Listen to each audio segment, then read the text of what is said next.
let's go ahead and do some batch backing of some patches. So I have my pressing mat. You can use your ironing board. I would recommend you lay something down underneath your patches. I have parchment paper here, but you can also use a Teflon sheet. Teflon sheets are great, nice little investment. If you get any adhesive on your mat or on your ironing board, this is a great way to get it off, because the adhesive will stick to this and then you just scratch it right off. So it makes it really nice. But I have some parchment here. I have sheets because I use them for my cookies, but you can buy it by the roll, typically at grocery stores. So I have my iron all ready and hot on medium heat. I have my patches laid out and they're all prepared on the back. I have trimmed all my tails so they look nice and neat on the back. If I miss some, just go ahead and clip them real quick. But make the backs of your patches look pretty nice. They're important too, at least to the customer before they put them on. Okay, so I've laid them out approximately where I would like them. So I'm going to go ahead and turn them all over. I'm going to be using Heat and Bond Ultra. I buy it by the roll. It's cheaper that way, at least where I get it.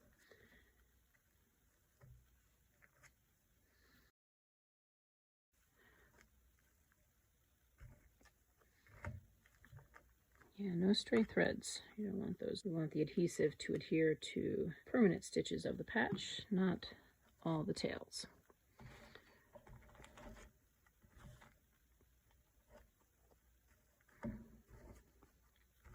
Okay, so I have them laid out and very condensed, but enough that I can cut in between them once the adhesive has been ironed onto it, or pressed onto it, I should say. All right, that looks pretty good. So I'm going to take my Ultra Heat and Bond. Like I said, I just buy it by the, I guess it's not a roll, but a bolt, and then just cut it off by the yard. So I'm going to take my Heat and Bond. There's a paper side, and then there's a textured side, which is one side of the adhesive. So I want to iron on the paper side. Really important, or you're going to ruin your iron, and then you're going to have to clean it. So I'm going to place it over top my patches. Make sure your patches don't move. It's very easy for them to move, especially if you move your iron around. We're going to be pressing, but even when you place your paper down, just make sure nothing moves. You can kind of press and feel to make sure nothing has moved. Feels pretty good. Okay, so I'm going to take my iron and we're going to press for 2 seconds in each spot, approximately 2 seconds.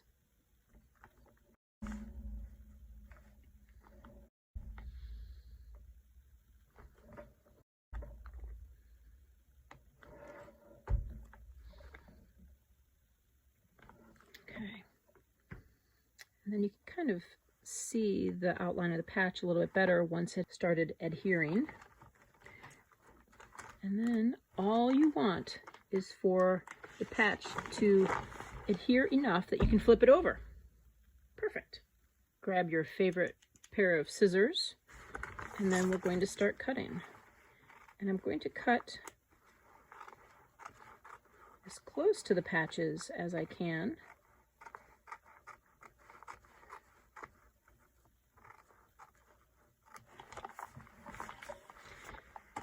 And when I do cut, I angle my scissors so that the bottom blade kind of goes in towards the design, and then the top blade, I can still see where I'm cutting.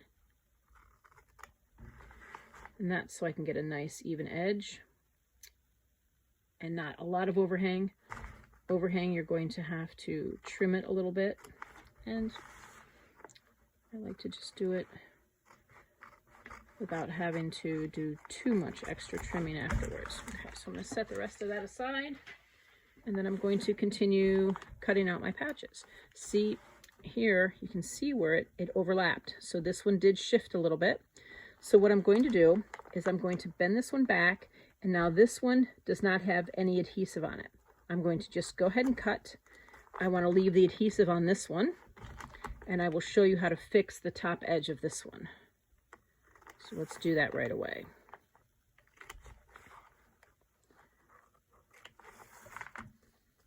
Let me finish cutting this one out.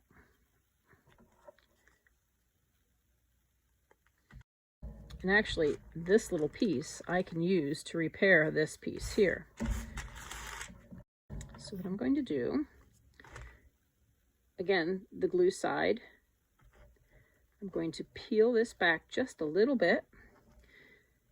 I find that peeling it, sometimes I have to peel it off the paper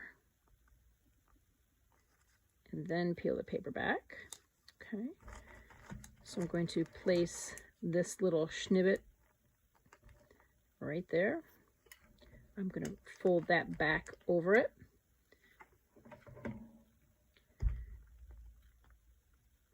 Two seconds. I just needed to adhere a little bit. And then, oh, and if the adhesive comes off with your paper, just press it right back down. It was too warm. I should have waited a moment. Okay. Now I could pull all the paper off. I don't like to do that. I like to leave my paper on for the customer. So I'm going to go ahead and then retrim the top part. I don't want that that little snippet that I just cut. I don't want that to overhang. If that overhangs and then the customer goes and irons it on an item, you're going to have a glue bit showing. So now we want to go ahead and peel this little snippet back and off.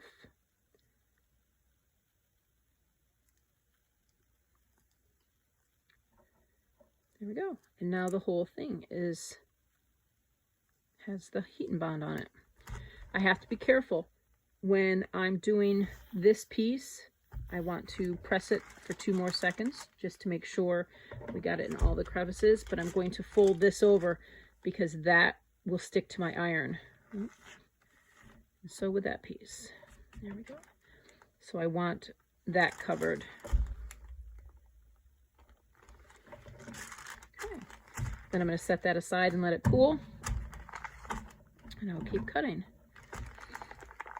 But it's really easy to patch fix pieces or just use a bunch of pieces. You really don't have to waste any of this.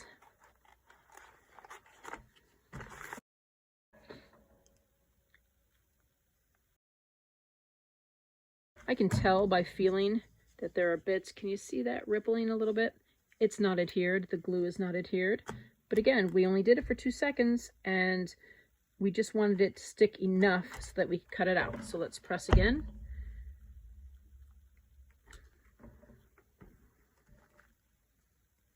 Much better. I can feel it's much hotter to the touch, and I can feel that it's touching the rest of the back side of the patch. Let that cool, and I'll show you what we do with that, or what I like to do. The tutorial where I learned to do this, they left a lot of extra adhesive around the outside, and what they did was when they removed this paper, they folded that back. I don't know that it's necessary, but if you do have extra and you haven't trimmed it, you can always fold it back once you move the paper. All right, so let's press.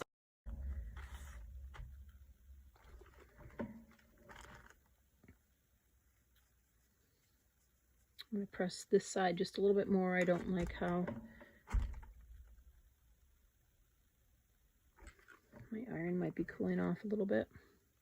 Okay, set that one aside.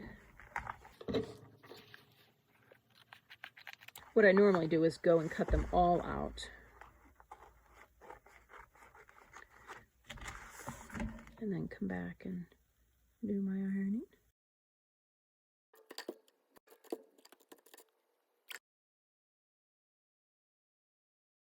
I guess I don't really need to do all of them on you. Let's do a couple of odd-shaped ones.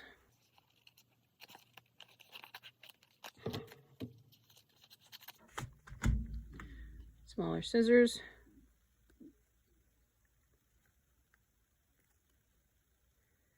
make sure your scissors have a nice sharp tip. It just makes it easier. Actually, this pair does not, but it's not too bad.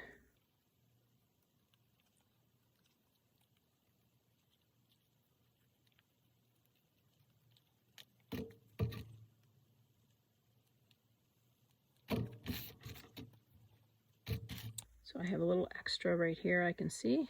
Just come back and give it a little snip, or you can do the other trick.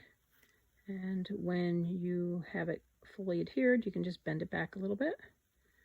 Not with the paper. Remove the paper.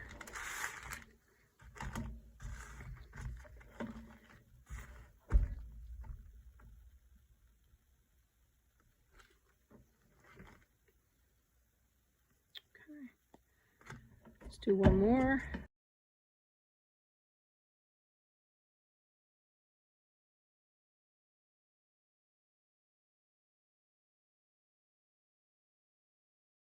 Great little activity while you're watching TV.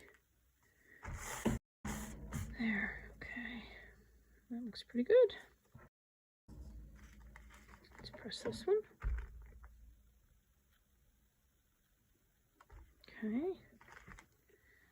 Good and hot. Feels like it's adhered. Okay. So what I like to do, I have a whole set of instructions for my customers, but what I do for them is to make sure that they don't have any trouble adhering the patch, I pull back a corner and just leave it folded.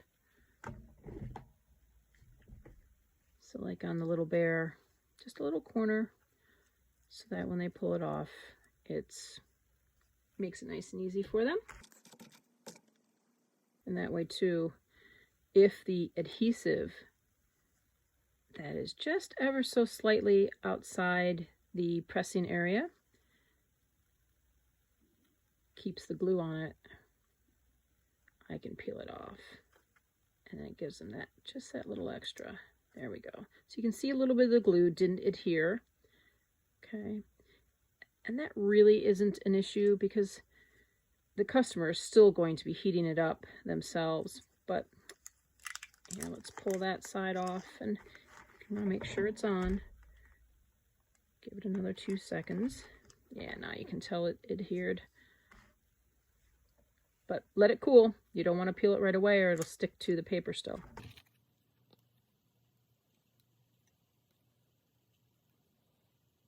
So some things that I always tell my customers in their little write-up sheet. No fabric softener. Limit the dryer 1 or 2 minutes if they must. Hang the items to dry that they've used. Don't use hot water to wash. All those things can re-melt the glue. But they can always use E6000, or they can stitch it on if they have a sewing machine or that capability somewhere. Somehow. So there we go. So you can see if I'm having enough issue getting this off. You can imagine a customer, they could end up pulling off all of the adhesive, so I just like to do it for them. I can see that this isn't adhered well enough that I would like, so I'm just going to, right there.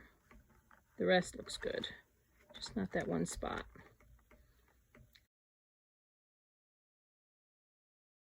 No big deal.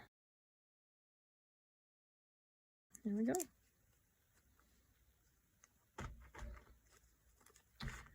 And if you don't want that waving, just, that's it. It's back down. Find that edge again. There we go. Good. So that's how I do my batch backings for the patches. Good luck.